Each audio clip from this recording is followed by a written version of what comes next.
I'm Jordan from Wigan, moved to London, currently in Shoreditch. Hi guys, I'm Dan, 28 from Birmingham, living in London, in East London. I am a product owner for a exhibition company. What is the most expensive thing you own? Up until last week, the most expensive thing I owned was my car, which was sitting in Birmingham doing nothing for the past 3 years. So just sold that. So probably after that, it's probably my phone. I don't own anything too crazy. Possibly my phone. Would you say that money buys you happiness? To a certain degree, yeah. Money helps. It definitely helps. I don't think you can say that money equals happiness. No, but I think if you're struggling financially, money can ease up the financial stress of things. So it can prevent sadness in a way. But I reckon it gets to a point where, regardless of how much money you've got, when you're living quite freely, I don't think it's really going to help that much. When you're struggling, and you know the world's set up, right? Everything's to do with money. So especially if you live in London, so it definitely helps. I wouldn't say that money equates to happiness, though. No. Yeah. Yeah, the first couple of years after graduating from uni and trying to keep up with all your friends on different salaries and different whatever, it was tough. Once I kind of got settled in my own role and I met my girlfriend and we moved in together and those kind of things, things got easier. When you kind of pool your finances with someone else, you make decisions together, you cook together, those kind of things, it definitely helps. Yeah.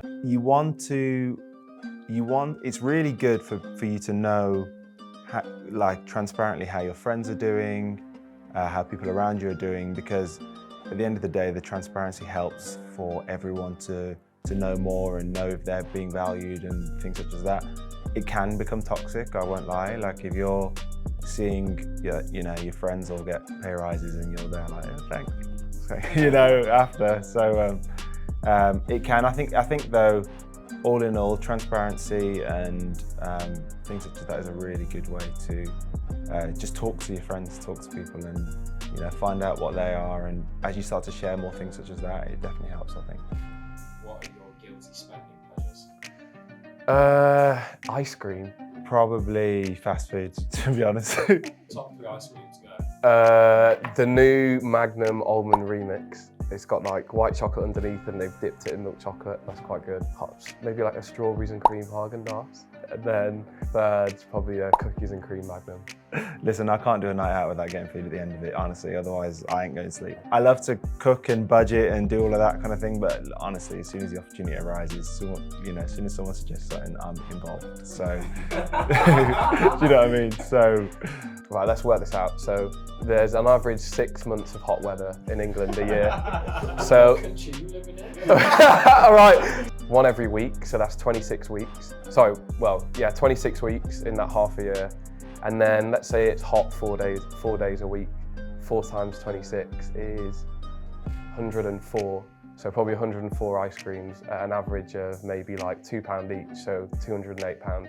Well, I was about to ask what's the dumbest thing you spent money on. No, that's not actually it. A few years ago, I was scrolling Instagram and this advert came up for Nike Air Max trainers, and it was it was Huaraches, yeah. So probably 2015 or something. And it was a colorway I'd never seen before, so I was like, oh my god, I need to get those. So I clicked through to the website. On mobile, the website looked really slick.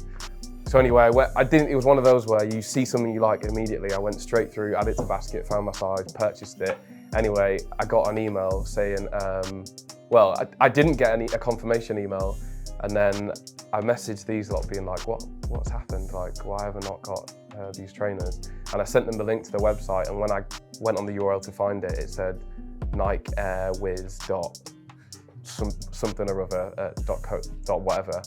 And they went onto the website on desktop, and it was a completely messed up website. It wasn't Nike.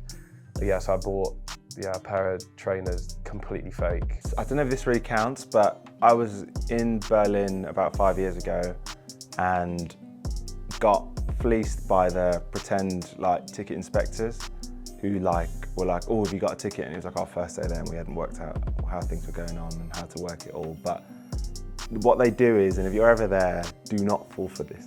They're like, have you got ID? Obviously your ID is your passport, right? And once they take that off you, and then they're like, well, if we don't call the police, you know, you pay us 200 euros and we'll just let you go for not having a ticket. What I didn't realize is they were complete fraudsters, right? And so had to pay like 200 euros for me and my girlfriend. And honestly, every time she brings it up, I'm just still screwing about it. And like, you know, and as soon as I told my friend who I was visiting there, he was laughing at me like, just walk away from these people, you know? So I don't know if that necessarily counts as a bad thing to spend money on, but I hate it, man. Do you invest? Yeah, I do. Well, I did. Just like everyone, man. I did invest. I invested in, I guess, people had more money at the start of the pandemic because there was nothing to do. So we started an investment club. So we invest into that every month. And I've stopped doing it now, but at the time I was investing on trading 212 into like individual stocks, thinking I was a genius. Then into crypto, thinking my dad's a genius. Copied him. So to be fair, crypto's all right. I don't go looking for all these like little coins and stuff. I just invest in Bitcoin and Ethereum, but yeah, not a lot anymore. I'd rather save it because it's just red arrows recently. Have you ever been in debt? Yeah, but make sure my dad isn't watching this bit. He doesn't know. Well, if you discount student loan, because I did my undergrad and then I did the postgrad master's loan as well. So like the 9% they take off that if you're in like band 2, whatever it's called. And then the postgrad loan is an extra 6%. So like 15% of my salary is cut off every month already. So I basically lived the whole, I think this is a story for a lot of people, but I basically lived the whole of university just in my overdraft. Like being at minus 2,000, getting paid up to zero and being like, I've got $2,000, you know what I mean? So like, you know, that's kind of how I live life, right? So yes, I've been in debt. About 5 years ago, me and Shaq wanted to go to South America. I was fine in terms of like overdraft before I moved to London. I remember Niaz saying, when you move to London, do not get a credit card, do not, it's the worst thing you can do. I think it was like the second week of in London, I got a credit card. Maxed it out within like a few weeks because I just felt, oh my God, I've got so much money, it was like $2,000 or something. You know, it took me, you know, I managed to get NatWest to extend my student account for a while, so it took me a couple of years till after uni before I sorted that. But yeah, I'm debt-free now. And I think that experience of like only ever hitting zero and never passing zero was something for me that meant that when I could finally get past that, I was like, I don't want to go back there again, you know. So I had maxed out a credit card. I had 2 overdrafts of like 1.5 each, and I wanted to go to South America, so the maths wasn't mathsing. So I got a loan out to pay off all of my debts. I consolidated my existing debts into one monthly repayment, and then I've been paying that off for the past. That was just, the actual amount I borrowed was $6,000, and with interest, the amount I've had to pay off was 7.5K, which is like ridiculous. That was a 5-year loan, and my final payment is next month. So yeah. What would you say is the best piece of financial advice you've ever been given? A housemate of mine at uni's dad used to always say, you don't get rich by spending money, right? And so like, maybe that's where my mindset's come from, but like it was something that I never really thought about. And you know, spending money, if you're investing it or doing whatever with it, doesn't really count, I guess. But you know, if you're just constantly just siphoning it off with things that are not gonna bring anything in return to you, you know, it's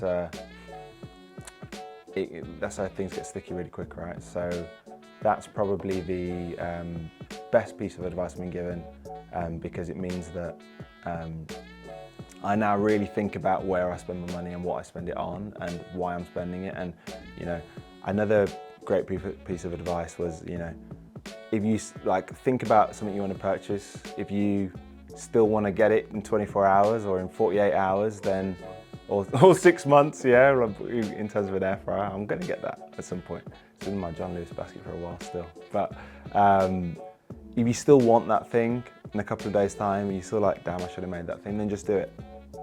But give yourself that time to reflect, and it kind of will curb your impulses a bit, I think.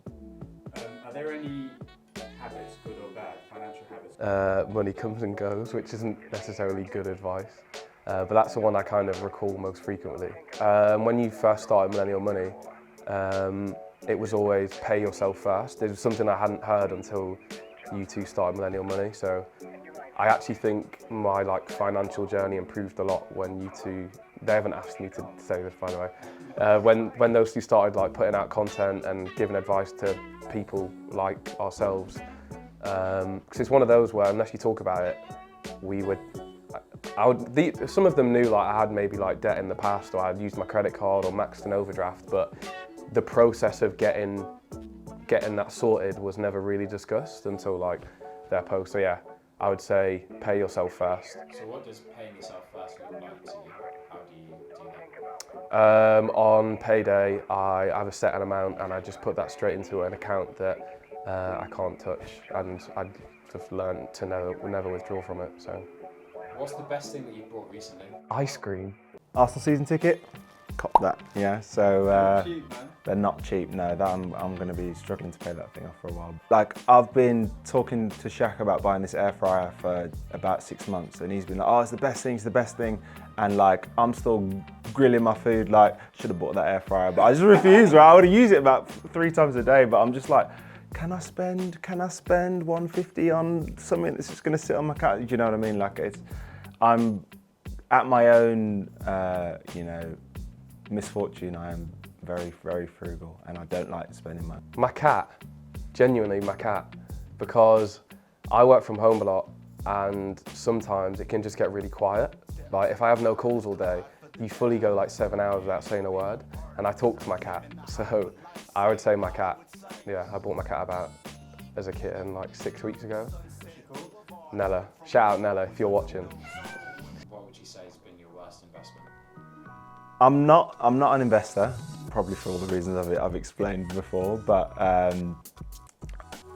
about 2014, I don't know if this counts as good or bad to be fair, but in 2014 we got on the crypto hype and bought Ethereum, which at the time was maybe £200. We bought a couple of those.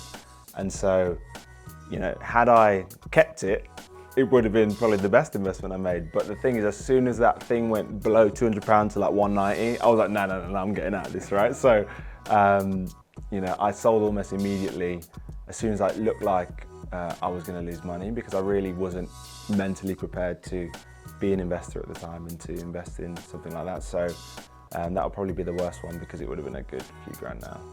Oh my God, that was it. That's the one. Yeah. So my worst investment is probably 2 weeks into the pandemic. It was a fucking jungle gym, bro. It was like a cable back machine. You could do your arms on it, you could do your chest. I'll never need a gym membership ever again.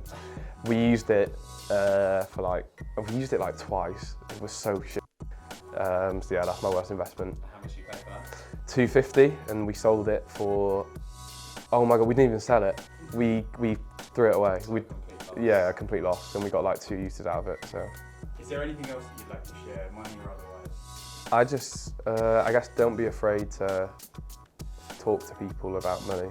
I really like the pay yourself first attitude. It's what got me out of my overdraft in the first place. It was, I would say it could be I'm going to put the last £100 of my salary away, take it out my account from the day it goes in. That doesn't exist.